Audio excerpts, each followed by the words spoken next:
خطبہ نمبر 66۔ آپ علیہ السلام کا ارشاد کرامی جنگ کی تعلیم کے بارے میں۔ بسم اللہ الرحمن الرحیم۔ مسلمانوں، خوف خدا کو اپنا شعار بناؤ، سکون و وقار کی چادر اوڑھ لو، دانتوں کو بھینچ لو کہ اس سے تلواریں سروں سے اچٹ جاتی ہیں۔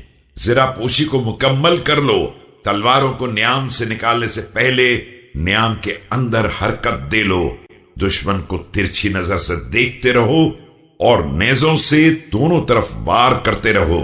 اسے اپنی تلواروں کی باڑ پر رکھو اور تلواروں کے حملے قدم آگے بڑھا کر کرو، اور یہ یاد رکھو کہ تم پروردگار کی نگاہ میں اور رسول اکرم صلی اللہ علیہ وآلہ وسلم کے ابن ام کے ساتھ ہو۔ دشمن پر مسلسل حملے کرتے رہو اور فرار سے شرم کرو کہ اس کا آر نسلوں میں رہ جاتا ہے اور اس کا انجام جہنم ہوتا ہے۔ اپنے نفس کو ہنسی خوشی خدا کے حوالے کر دو اور موت کی طرف نہایت درجہ سکون و اطمینان سے قدم آگے بڑھاؤ۔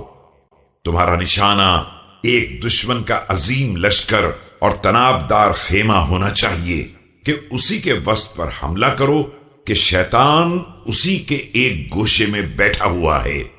اس کا حال یہ ہے کہ اس نے ایک قدم حملے کے لیے آگے بڑھا رکھا ہے اور ایک بھاگنے کے لیے پیچھے کر رکھا ہے، لہذا تم مضبوطی سے اپنے ارادے پر جمے رہو یہاں تک کہ حق صبح کے اجالے کی طرح واضح ہو جائے، اور مطمئن رہو کہ بلندی تمہارا حصہ ہے اور اللہ تمہارے ساتھ ہے، اور وہ تمہارے اعمال کو ضائع نہیں کر سکتا ہے۔